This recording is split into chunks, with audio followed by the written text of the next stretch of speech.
Kauruan pom bensin, betul. Kobaran api dan kepulan asap tebal membumbung tinggi di sebuah stasiun pengisian bahan bakar umum atau SPBU, Cibadak, Kabupaten Sukabumi, Jawa Barat. Api berasal dari sepeda motor yang terbakar usai mengisi bahan bakar minyak. Petugas SPBU dengan sigap memadamkan api dengan alat pemadam ringan agar tidak menyambar mesin dispenser BBM yang tidak jauh dari titik api. Petugas pemadam kebakaran yang tiba di lokasi langsung melakukan pendinginan agar api tidak kembali muncul.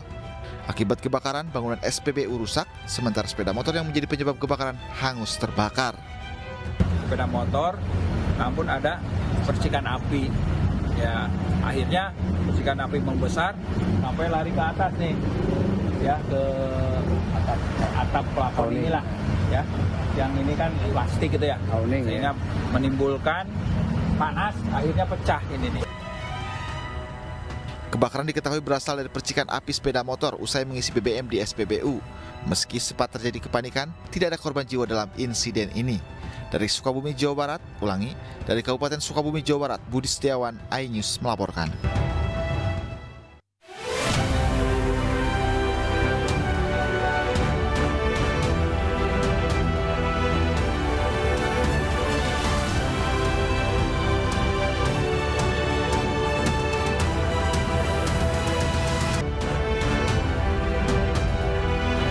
Selamat malam pemirsa, mobil pengangkut BBM ilegal di Kabupaten Pali, Sumatera Selatan terbakar.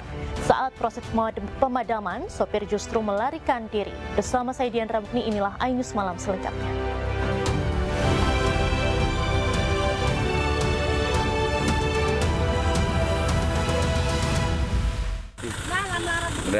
Grand Max putih di KM10. Beginilah mobil pick-up yang hangus terbakar di Jalan Merdeka KM10 Kelurahan Hamdayani Mulya, Kecamatan Talang Ubi, Kabupaten Pali, Sumatera Selatan. Mobil ini diduga mengangkut BBM ilegal saat melintas tiba-tiba terbakar. Hal ini mengejutkan warga sekitar. Namun saat coba dibantu warga, sopir justru melarikan diri. Diduga mengangkut BBM ilegal, warga Kabupaten Pali berharap aparat segera menindak tegas pelaku karena meresahkan warga. Warga itu kan takut kan kalau ada kejadian-kejadian macam ini.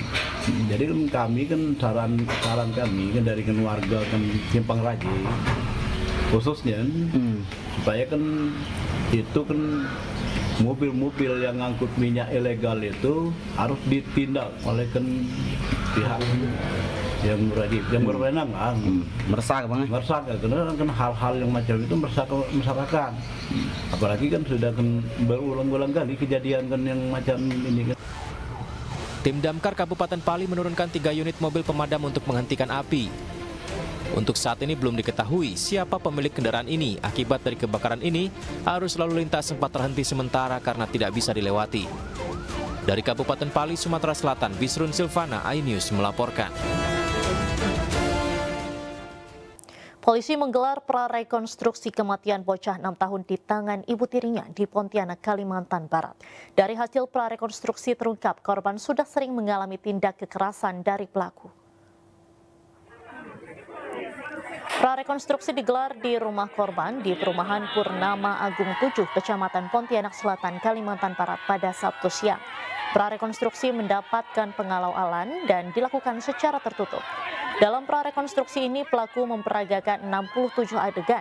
Polisi menyebut dari hasil prarekonstruksi korban sempat dikurung di ruangan belakang rumah dan tidak diberi makan.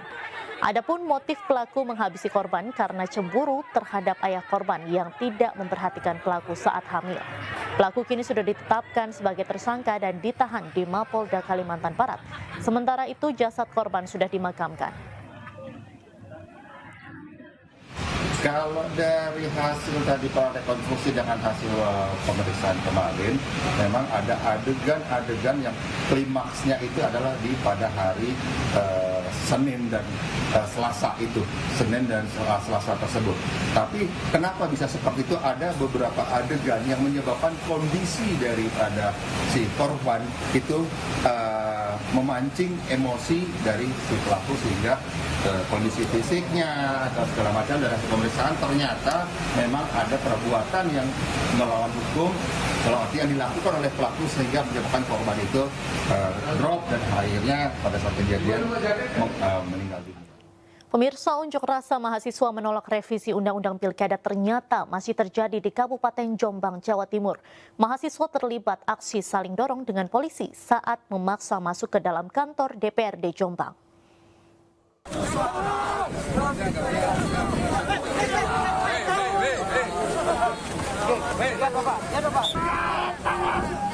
Saling dorong tak terhindarkan saat mahasiswa yang menggelar aksi unjuk rasa memaksa masuk ke dalam kantor DPRD Jombang, Jawa Timur siang tadi. Mahasiswa bersikeras memaksa masuk karena ingin bertemu langsung dengan para anggota DPRD Jombang. Mahasiswa geram karena hingga 1 jam lebih menggelar orasi, tak ada satupun anggota wakil rakyat yang mau keluar untuk menemui mereka.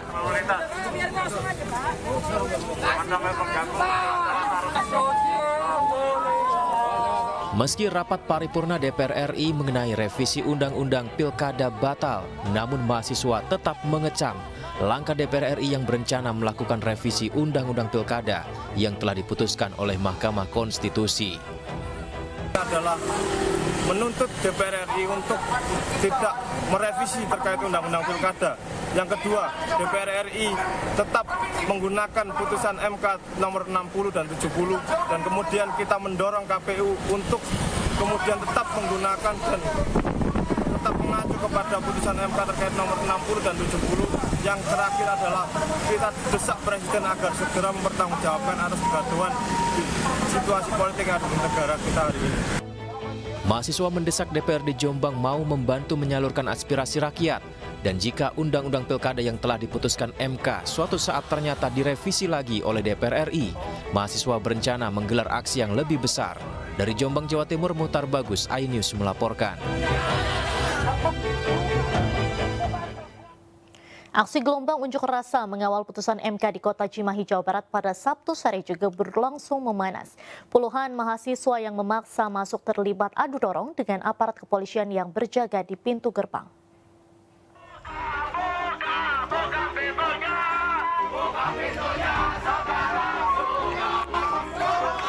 Puluhan mahasiswa dari Gerakan Mahasiswa Kota Cimahi langsung dihadang aparat kepolisian saat hendak merangsek masuk ke kantor DPRD Cimahi. Masa yang ingin bertemu dengan anggota legislatif ini terlibat adu dorong dengan mahasiswa gabungan yang ada di Kota Cimahi. Sambil membakar ban dan memblokir sepanjang Jalan Julaiha, masa meneriakkan tuntutan mereka dalam mengawal putusan Mahkamah Konstitusi. Sayangnya saat masa terlibat adu dorong dengan aparat, tak ada satupun anggota DPRD Kota Cimahi yang menemui mahasiswa. Akibatnya, meski dicegah aparat untuk masuk, masa akhirnya menggelar orasi di tengah jalan sekaligus di depan kantor DPRD. Meski revisi Undang-Undang Pilkada batal dilakukan oleh DPR, namun masa tetap akan mengawal putusan MK hingga proses pilkada berlangsung. Masa akhirnya membubarkan diri karena hanya ditemui oleh perwakilan staf sekretariat DPRD Kota Cimahi dan tidak membuahkan hasil apapun. Dari Cimahi, Jawa Barat, Yuwono, iNews melaporkan. Pemirsa, polisi membebaskan anak Macica Mukhtar, Muhammad Iqbal Ramadan yang ditangkap saat demo menolak revisi Undang-Undang Pilkada Jakarta. Iqbal mengaku ditangkap polisi saat demo mulai memanas. Anak pedangdut Macica Mukhtar, Muhammad Iqbal Ramadan mengatakan awalnya dia meminta perlindungan kepada polisi yang tidak berseragam karena demo mulai memanas. Namun saat rekannya ditangkap, ia ikut untuk mendampingi rekannya ke Polda Metro Jaya. Dalam aksi menolak revisi Undang-Undang Pilkada, polisi menangkap ratusan pengunjuk rasa. Masa aksi ditangkap karena diduga melakukan tindakan melawan. Masuk, tiba-tiba saja ada lempar-lemparan batu. Saya mengamankan diri, kabur ke arah kiri, terus kemudian saya berinisiatif lah menghampiri dua aparat yang tidak berseragam mungkin ya. Saya sampaikan bahwa Pak, saya tidak rusuh, tolong antarkan saya ke depan, saya mau keluar, saya takut ada batu lempar-lemparan. Terus dari kedua orang tersebut menyampaikan kalau udah kamu jalan aja ke depan, aman kok. Saya sampaikan lah kalau lebih baik saya di sini Pak daripada kena lemparan batu. Nah, tidak lama berselang saya melihat teman saya gitu yang sedang diamankan. Gitu. Jadi saya sekaligus juga saya sampaikan bahwa Pak, saya mau sekalian mendampingi teman saya tuh Pak yang di belakang. Nah, nggak lama ada salah satu aparat yang marah-marah, saya disuruh jongkok, disuruh buka celana. Kemudian tidak lama berselang saya menduga ada salah satu aparat dari tentara Angkatan Darat menarik rambut saya. Pemirsa, polisi telah menetapkan 19 orang sebagai tersangka dari 50 orang peserta demo menolak revisi Undang-Undang Pilkada di DPR RI Jakarta. Para tersangka terancam hukuman 4 tahun penjara. Dari 50 orang yang telah diamankan dan dilakukan pendalaman, akhirnya penyidik Subdit Kamnek di Reskrim Polda Metro Jaya telah menetapkan 19 diantaranya itu sebagai tersangka. Yang pertama itu ada satu orang yang dikenakan pasal 170 KUHP atau diduga melakukan kekerasan secara bersama-sama di muka umum terhadap barang, yaitu merusak pagar DPR yang di bagian depan. Kemudian 18 tersangka lainnya berdasarkan fakta perbuatan dan perannya masing-masing yang diduga telah melakukan tindakan kekerasan terhadap tugas kami. Kemudian secara bersama-sama melakukan tindakan kekerasan. Dan juga pasal yang ketiga adalah persangkaan tidak mengindahkan perintah dari petugas kami di lapangan. Saat proses penyampaian pendapat, kemudian sudah selesai, setelah diminta oleh petugas kami untuk membubarkan diri, ini mereka tidak membubarkan diri, bahkan memberikan perlawanan dengan melempari petugas dengan batu, kayu, ya, ada yang menggunakan bambu. Terhadap tersangka yang 18 ini itu dipersangkakan pasal 212 KUHP, 214 dan atau 218 KUHP.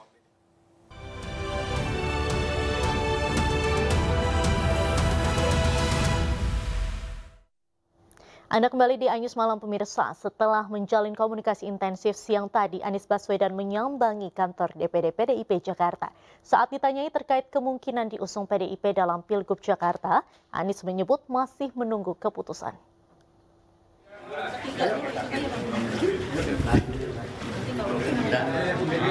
Didampingi juru bicaranya Sahrin Hamid dan mantan Menteri Perdagangan Thomas Lembong, Anies Baswedan tiba di kantor DPD PDIP Jakarta di kawasan Cakung, Jakarta Timur siang tadi. Kedatangan Anies disambut langsung Wakil Sekretaris Bidang Internal Bambang Mujono dan sejumlah petinggi DPD PDIP Jakarta.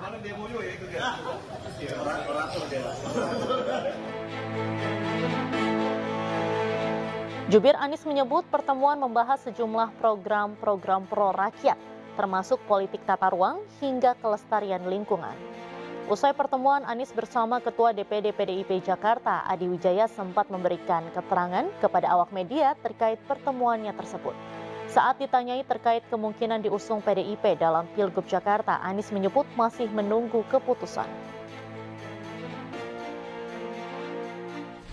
Hal-hal yang menyangkut pilkada tentu kita obrolkan, tapi kita semua menunggu apa yang menjadi keputusan.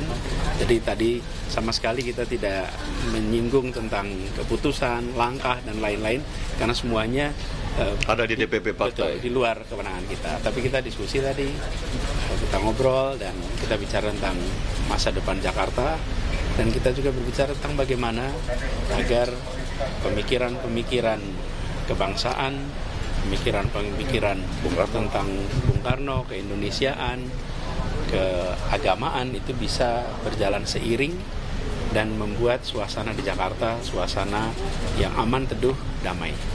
Lalu bicara juga soal keberpihakan kepada mereka yang kecil, yang lemah. Tadi saya sampaikan prinsip sederhana, membesarkan yang kecil tanpa mengecilkan yang besar. Jadi kita ngobrol seputar itu. Pak Anies kalau ditawarkan masuk ke PDIP siap nggak Pak Anies? Pokoknya sekarang ini kita tunggu dulu sampai semua keputusan dibuat, dari situ kita tentukan langkah ke depannya apa. Jadi sekarang itu. Lalu saya ingin juga sampaikan mumpung kesempatan ini, kita menyaksikan beberapa hari terakhir di mana kehidupan kebangsaan kita, kehidupan kenegaraan kita mengalami ujian. Dan dalam situasi ujian seperti itu, kita menyaksikan siapa yang konsisten. Dan saya menyampaikan apresiasi kepada PDI Perjuangan yang konsisten di dalam mengawal konstitusi kita. Konsistensi ini adalah sesuatu yang harus kita hormati dan kita hargai, karena penjaga konstitusi adalah penjaga negara. Yang kedua, teman-teman civil society, mahasiswa yang bergerak, yang kemudian secara organik tanpa ada satu komando, tapi dikomando oleh hati, dikomando oleh kecintaan pada negeri, memilih untuk turun langsung mencegah terjadinya penyimpangan, mencegah praktek-praktek pelanggaran atas prinsip dasar bernegara. Dan sikap civil society, sikap mahasiswa, bahkan ada anak-anak STM juga, anak-anak SMA yang ikut datang ke jalan, itu menunjukkan kita masih punya stok pejuang yang banyak. Di sisi lain, saya ingin sampaikan apresiasi kepada pimpinan Dewan yang kemudian merespon dan menghentikan proses penyusunan undang-undang yang cepat itu. Sikap pimpinan Dewan ini saya sampaikan apresiasi, merespon atas masyarakat, merespon atas civil society. Dan berikutnya kita harus kawal.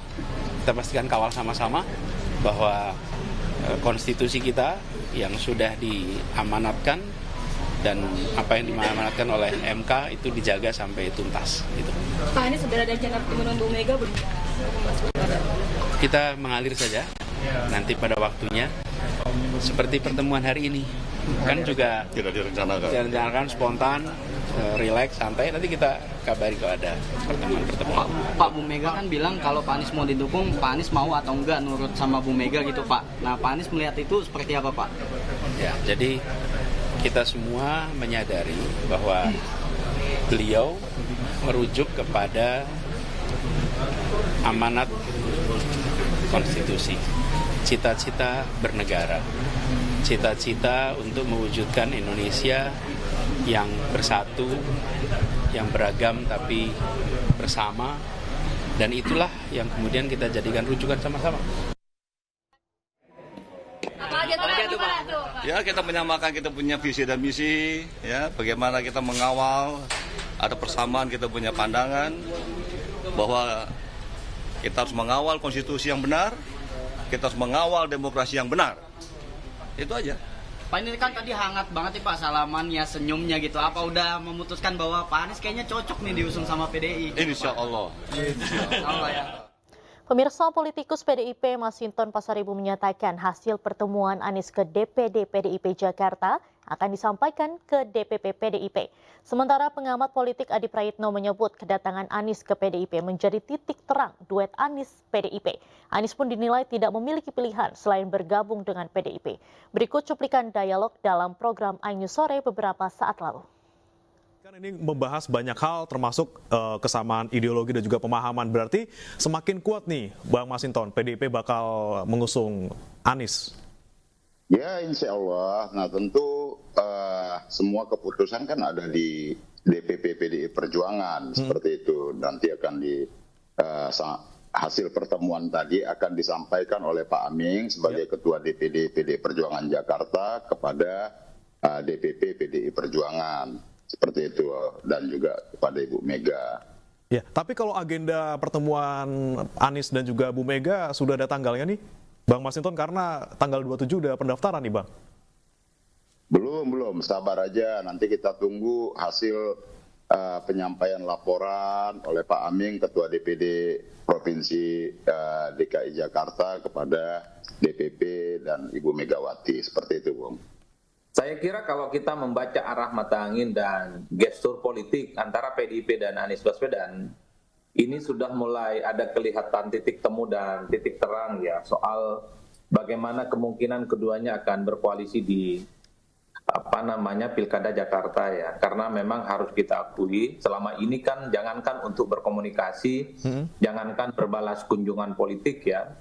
Anies dan PDIP adalah dua komponen yang saya kira berbeda secara diametral.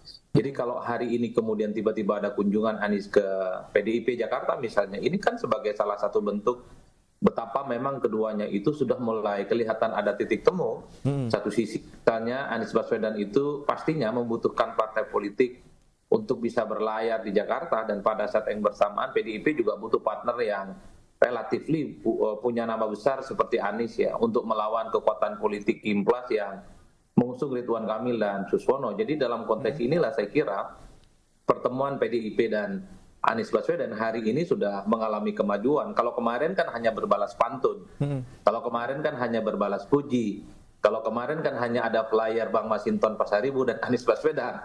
Kalau hari ini saya kira ini adalah bentuk konkret ya soal penjajakan bagaimana kemungkinan keduanya itu akan berduet ya antara Anies Baswedan dan dari PDIP nantinya. Tapi bagi saya secara prinsip ya, ini kalau melihat gestur tubuh kawan-kawan PDIP memang sangat kelihatan Anies itu merupakan sebagai sosok yang sepertinya akan mereka usung. Meski harus kita akui soal veto player yang bisa menentukan apakah Anies bisa maju di Jakarta ataupun tidak, saya kira itu ada di tangan Megawati Soekarno Putri.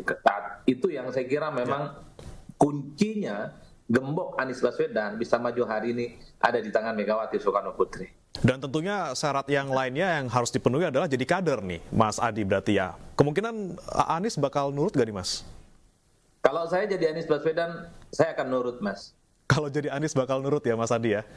Ya, ini tidak ada opsi lain bagi Anies Baswedan untuk menentukan sikap pilihan politiknya. Anies tidak begitu banyak punya opsi.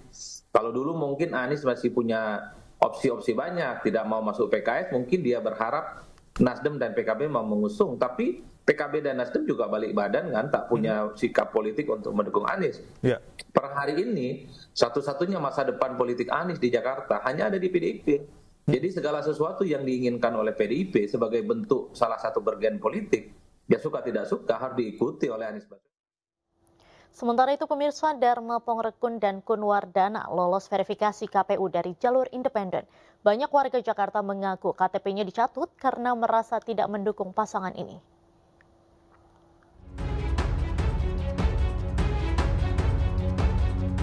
Pasangan Dharma Pongrekun dan Kunwardana dipastikan akan bertarung melawan Ridwan Kamil di Pilgub Jakarta. Keduanya telah memenuhi syarat untuk maju sebagai calon independen. Seluruh berkas dukungan dianggap memenuhi syarat, yaitu sekitar 677.000 dukungan dari masyarakat. Keduanya akan ditetapkan pada 19 Agustus nanti dan diminta mendaftar pada 25 Agustus 2024. Tinggal mendaftar di tanggal 27 sampai 29, nanti satu tahap lagi tanggal 19 kami akan umumkan penetapan pemenuhan syarat dukungan untuk calon perseorangan. Seperti itu. Majunya pasangan independen ini sempat memunculkan isu pasangan boneka. Tudingan ini langsung dibantah keduanya. Mereka pastikan proses pencalonannya telah melalui prosedur. Kami bukanlah by design, kami bukanlah settingan, tidak. Kalau kami pun tidak pernah tahu apa yang akan terjadi di depan. Jadi dari awal Februari kami mulai bekerja dan mulai Mei kami mendaftarkan diri sampai detik ini kami betul-betul berjalan bersama rakyat dan tidak ada siapapun di belakang kami. Dengan lolosnya kedua calon ini, dipastikan Pilkada Jakarta tidak hanya satu calon. Skenario kotak kosong pun kemungkinan besar tidak akan terjadi. Dari Jakarta, Rian Rahman, Jaka Samsa, iNews melaporkan.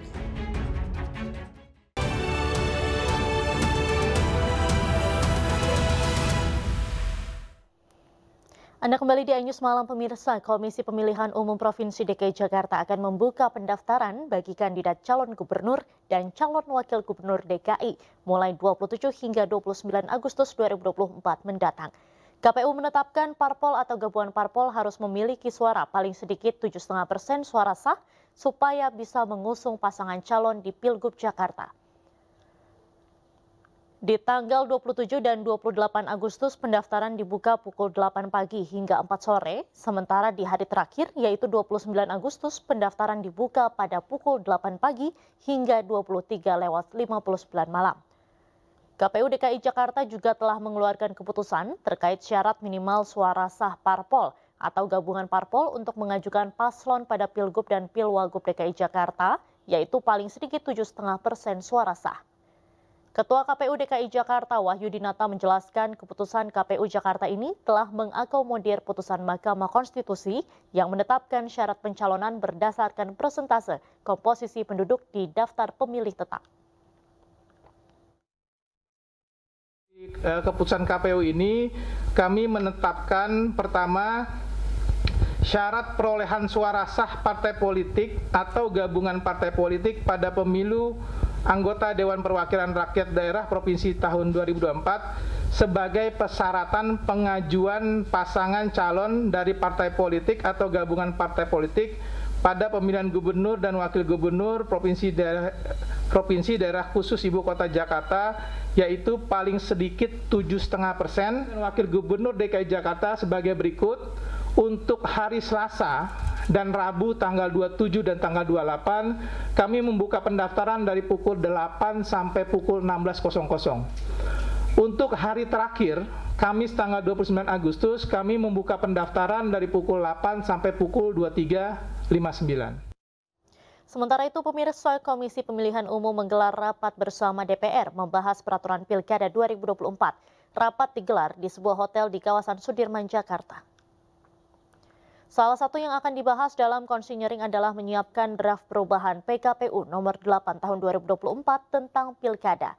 Anggota DPR RI fraksi Partai Gerindra, Kamarus Samad memastikan akan mengikuti aspirasi masyarakat yang menginginkan Pilkada 2024 merujuk pada putusan Mahkamah Konstitusi.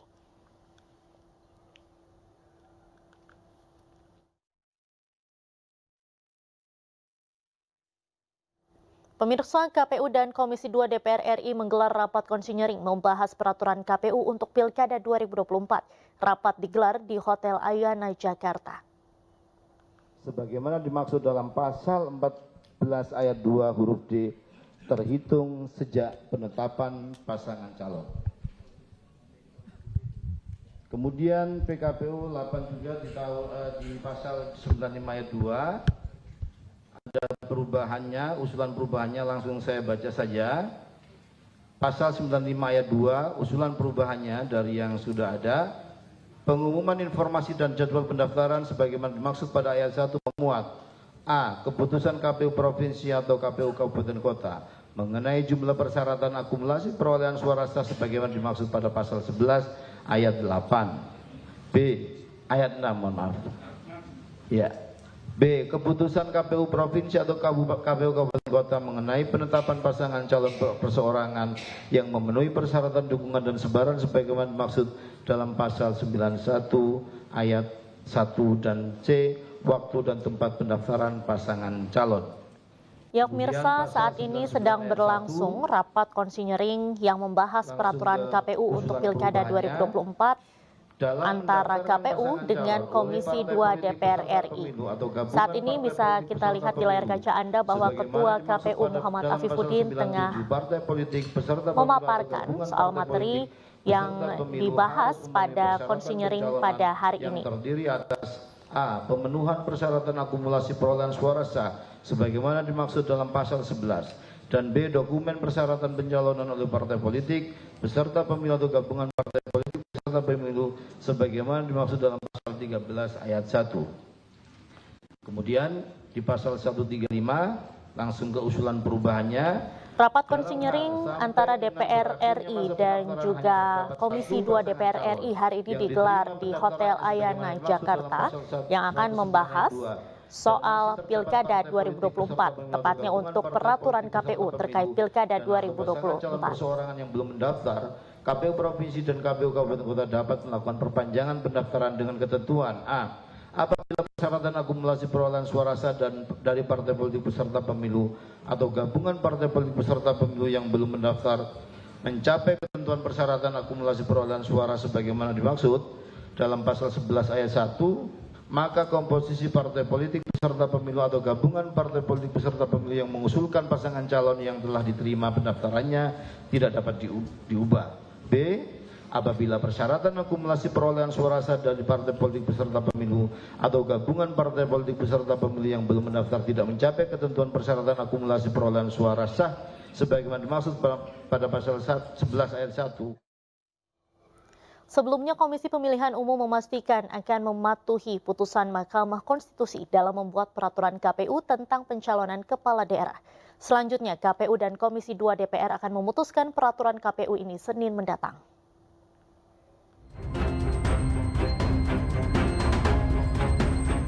Komisi Pemilihan Umum sudah menyerahkan rancangan peraturan KPU atau PKPU tentang pencalonan kepala daerah ke Komisi 2 DPR RI. KPU memastikan PKPU akan mengacu pada putusan Mahkamah Konstitusi yang menurunkan ambang batas syarat pencalonan kepala daerah. Selanjutnya, KPU dan Komisi 2 akan membahas dan memutuskan PKPU dalam rapat dengar pendapat Senin mendatang. Ketua KPU menegaskan pihaknya tidak akan tebang pilih dalam mengakomodasi putusan MK ke dalam PKPU. KPU RI telah melakukan langkah-langkah untuk menindaklanjuti putusan Mahkamah Konstitusi tersebut dalam melakukan perubahan PKPU nomor 8 2024 sesuai dengan mekanisme pembentukan peraturan perundang-undangan. 2. KPU RI akan menyampaikan surat edaran kepada jajaran KPU Provinsi dan KPU Kabupaten Kota yang pada pokoknya dalam pelaksanaan pendaftaran pasangan calon memedomani putusan Mahkamah Konstitusi tersebut. 3.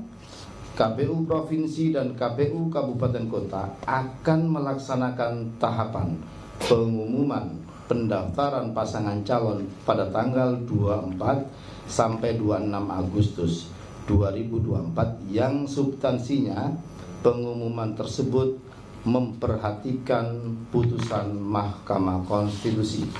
DPR bersama pemerintah setuju terhadap draft yang disampaikan oleh KPU itu, tinggal nanti formalnya hari Senin kita menggelar dalam rapat konsultasi di rapat dengar pendapat Komisi 2 dengan pemerintah dan penyelenggara pemilu. Berarti hari Senin itu jam berapa? Jam 10 kita udah jadwalkan sejak lama, sebetulnya udah seminggu yang lalu ya, kita jadwalkan hari Senin jam 10 RDP konsultasi yang dimohonkan oleh KPU dan Bawaslu kepada DPR dan pemerintah. Intinya adalah bahwa draft yang disampaikan oleh teman-teman KPU itu merujuk pada putusan terakhir ya. KPU kan dia institusi yang tugasnya adalah melaksanakan undang-undang ya. Mana undang-undang yang berlaku itulah yang menjadi rujukan terhadap semua peraturan teknis yang dibuat oleh KPU maupun Bawaslu. Nah, karena berkaitan dengan soal pencalonan ini kita mempunyai putusan terakhir dari Mahkamah Konstitusi, maka itu yang menjadi rujukan dan memang tugasnya KPU itulah melaksanakan undang-undang.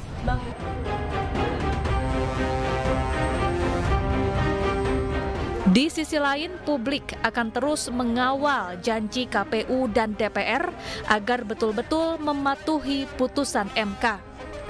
Apalagi kedua lembaga akan menggelar rapat terkait penyusunan PKPU usai DPR melakukan akrobat politik soal revisi Undang-Undang Pilkada.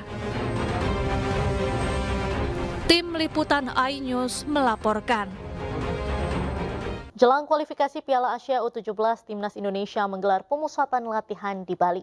Selain itu, Garuda Muda akan menggelar laga uji coba yang sekaligus menjadi seleksi para pemain sebelum pemusatan latihan di Spanyol.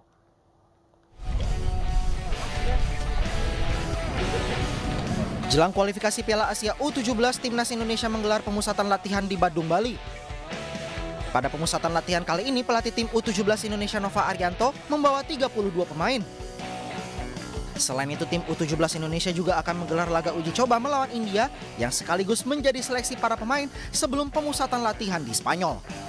Ya, tujuannya pasti memberikan pengalaman kepada pemain-pemain ini ya, karena sekali lagi mereka belum mendapatkan pertandingan internasional, karena mungkin kalau di AFF kita hanya dapat mungkin Australia, kalau lainnya kan tim-tim Asia Tenggara, dan saat ini kita mencoba berhadapan dengan negara-negara yang mungkin di luar Asia Tenggara, dan India menjadi salah satu